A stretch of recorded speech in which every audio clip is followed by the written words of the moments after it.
At this hour, I'm Christina, Aguayo in Dallas, and here are your top stories. The Democrat governor of Arizona, Katie Hobbs, has vetoed a bill that would have resulted in same-day election results and faster counting for the state that has taken almost 2 weeks to report its election results.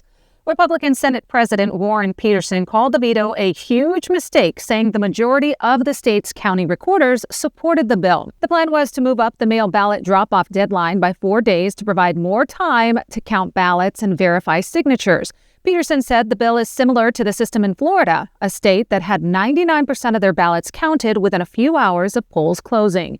In a post on X, Arizona House Speaker Steve Montenegro accused Hobbs and Democrat legislators of blocking reforms aimed at ensuring timely and transparent election results. Questions over election integrity continue to swirl, with many pointing to the extended time to count ballots as one of the ways election fraud can be achieved. Police are investigating after gunshots were fired into a Tesla showroom in Oregon, damaging windows at the dealership. According to officials, this is the second criminal incident at the location in recent weeks.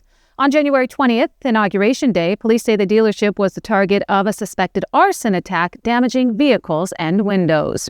President Donald Trump calling Vladimir Zelenskyy a dictator who refuses to hold elections in Ukraine. Trump taking to Truth Social to say Zelenskyy better move fast or he is not going to have a country left. In the meantime, we are successfully negotiating an end to the war with Russia.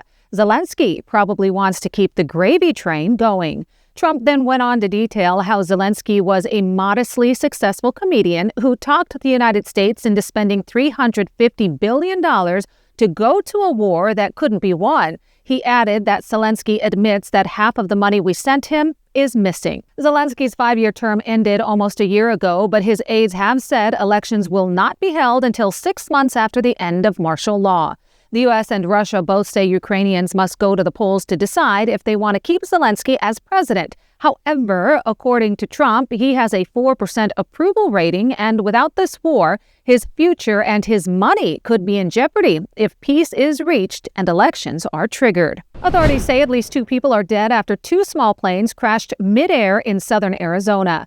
The National Transportation Safety Board said it is investigating the collision that happened near an airport on the outskirts of Tucson. The Marana Police Department confirmed the 2 deaths, but according to the FAA, 2 people were on each plane.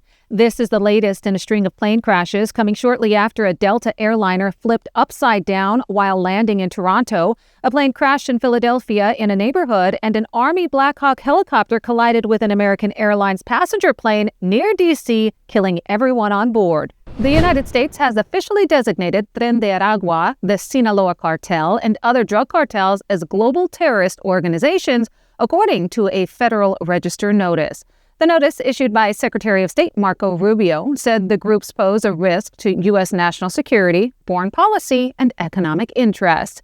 It was reported this week that the CIA was using drones to carry out surveillance in Mexico. Mexican President Claudia Sheinbaum confirmed the covert operation, saying that U.S. drone flights over Mexican territory were part of a collaboration with the U.S., adding that there was nothing illegal about it.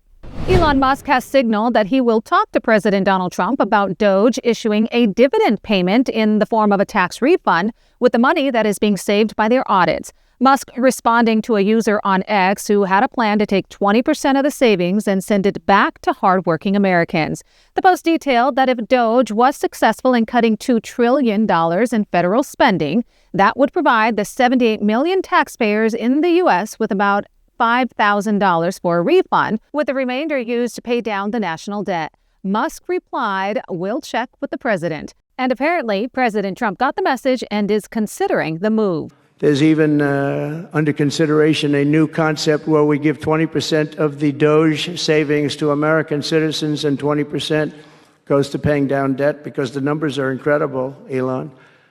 So many billions of dollars, billions, hundreds of billions. By doing this, Americans will tell us where there's waste. Although DOGE has set a high-end goal of $2 trillion in savings, Musk said $1 trillion in savings would be a success, and that if the deficit is not brought under control, America will go bankrupt. Musk also made sure to say that balancing the budget is the first priority. New York Governor Kathy Hochul is suing President Donald Trump over his decision to axe the controversial congestion toll that would charge people driving in New York $9 a day. Trump saying that congestion pricing is dead, to which Hochul replied that, quote, public transit is the lifeblood of New York City, adding that the MTA has initiated legal proceedings to preserve this critical program. We'll see you in court, she said. The Trump administration plans to pull the federal approval that was made during the Biden era, according to Secretary Sean Duffy.